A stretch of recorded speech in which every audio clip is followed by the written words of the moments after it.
Is a YouTuber famed for begging for subscribers about to complain about subscriptions? Yes, I am. Hi, I'm Ash Dixon here at GINX. I'm a hypocrite, but that doesn't make me wrong because I'm sick and tired of everything now being a subscription, especially in the world of gaming. In fact, I thought it was time to prove just how bad it's gone. Now, I've had this video idea for a while because for me, we reached the point of no return once Call of Duty came to Game Pass. Think about it.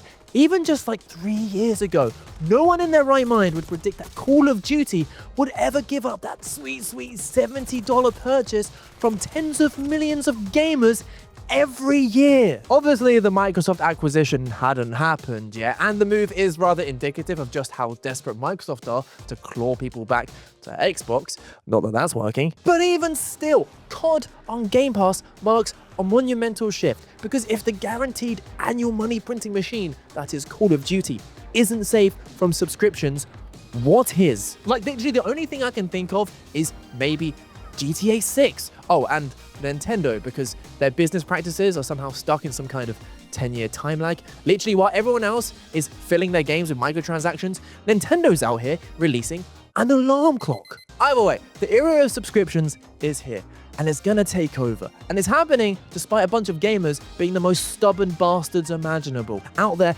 desperately clinging to the discs like Game Freak and graphics from 2006. So I know I'm preaching to the choir here. You hate it too. But if this is our fate, well, I think it's time we actually did some investigating, added up some numbers, and worked out just how much all of this is gonna cost. Spoiler for the end of the video, it's a lot. Now, before I unveil every single subscription available to gamers, and trust me, there's a ton, I think it's important to quickly address how the hell did we get here? Because subscriptions are currently a plague across every industry, and it's not like subscriptions are anything new. For over a century, we've been subscribing to magazines, maybe a Playboy, so you can take a peek at some sweet ankle. Wow, maybe subscriptions haven't changed at all. Or maybe you can go back to the OG subscription. Milk, the good old milkman. Here in the UK, people couldn't even buy milk in shops until like the 90s. Instead, your dad would pay a subscription to get your milk delivered by a man who looked suspiciously like you. And fast forward to a decade ago, there was a brief period where subscriptions actually kind of felt like a great deal. Back when Netflix was initially taking off, it felt like insane value for money. $8 a month for a huge library of movies and TV shows from all sorts of channels and studios, and then they started making original stuff too? And you've got to remember, this was in the era where a single Blu-ray would cost like $25. You're telling me I can get unlimited movies a month for a third of that? That's crazy talk. Of course, all of us were there naively watching the Stranger Things kids play D&D, all while the entertainment industry was secretly rolling a Nat 20 interception. Because all of that money that used to be spent on expensive TV packages or cinema tickets, well, it was all now being funneled into a streaming service. And suddenly, all of those traditional media companies were watching from the sidelines, plotting how to get their money back. How did they do it? Well, if you can't beat them, join them, and they all just pulled a bender going, well, I'll start my own streaming service with Jack Black and hookers. And so they all started popping up. Disney Plus, Paramount Plus, Apple TV Plus. Basically, take a media company and add the word plus. Hey Ash, what's your Patreon called? Shut up, George, shut up! And that created a problem because people weren't going to subscribe to Disney Plus if they could get Disney content everywhere else. Suddenly, to watch all of the content you used to watch before, you didn't just need one subscription, you needed 3 or 4 or 5. And it gets worse. These platforms were desperate to get people on board, so they lured us in with these lucrative deals and low starting prices, all with the intention of jacking those prices up years down the line. Now, there is a term for this. You've probably heard of it. Enshittification. It has the word shit in it, which is very satisfying.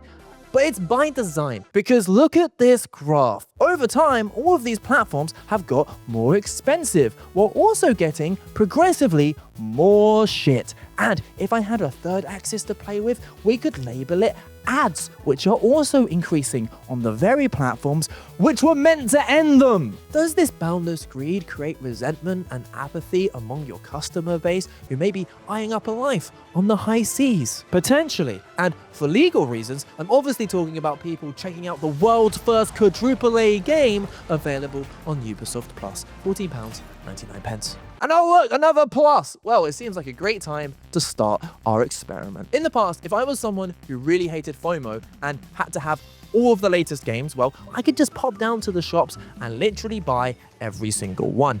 Yeah, that was expensive, but it was possible. Nowadays, everything is locked behind different paywalls and subscriptions whose libraries are constantly shifting and changing. So here is the plan.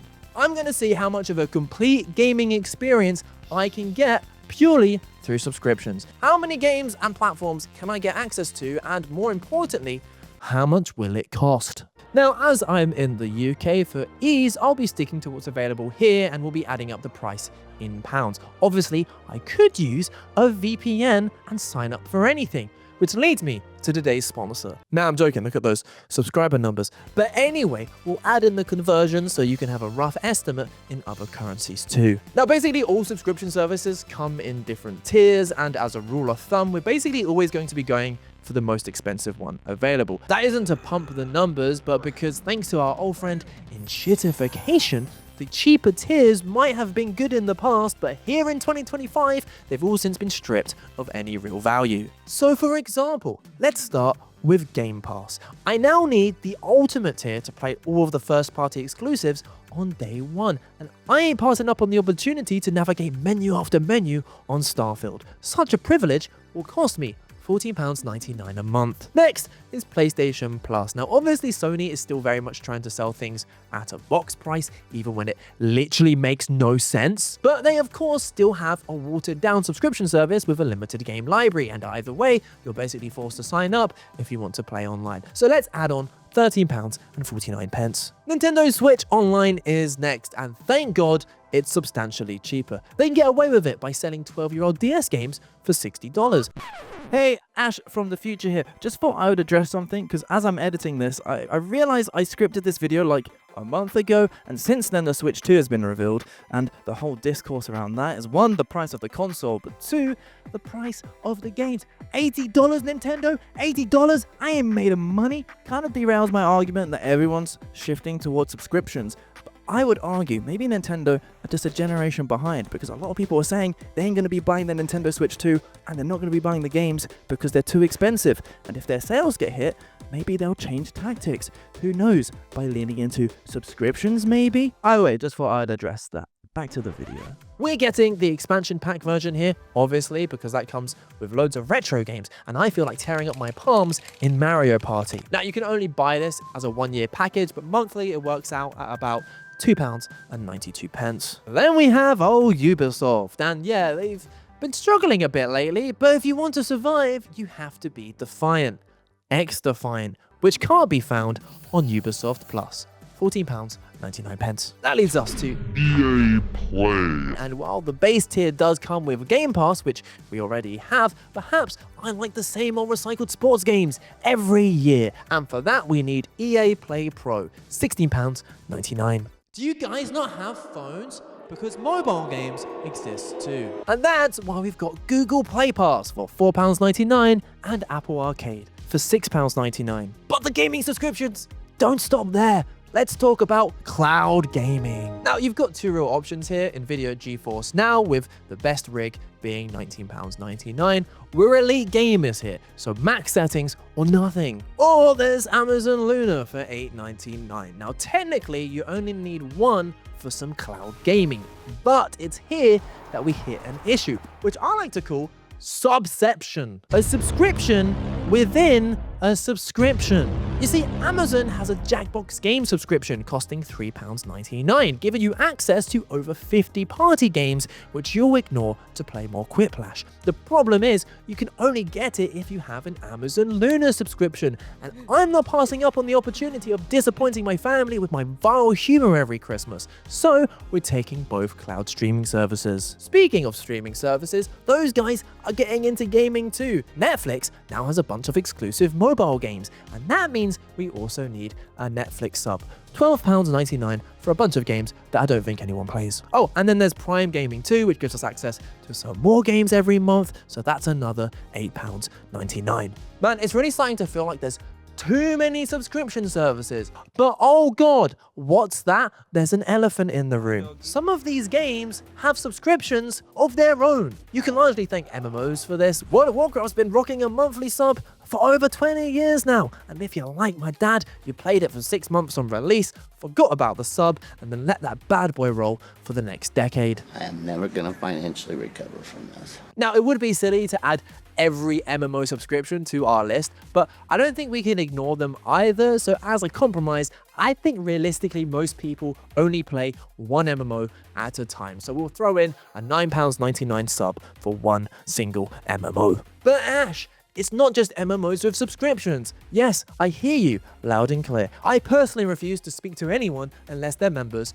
of the Fortnite crew. So let's chuck in one more sub, £9.99. Done. That's games out of the way, right? Wrong. Battle passes. The gaming industry's genius move to marry up two things that everyone hates: microtransactions and subscriptions. Again, every game under the sun has a battle pass these days. Some of them even have premium battle passes that you can pay extra for. Now, I wish I could say, well, they just add cosmetics, so let's ignore them. Sadly, many gaming companies are greedy and lock actual gameplay content behind them, like how Heroes used to be in the Overwatch 2 Battle Pass. And if we want the ultimate subscription gaming experience, I think it's safe to assume that we'll be wanting full access to at least 2 live service games. So getting both of their battle passes, well, together, that averages out at about £6.52 a month.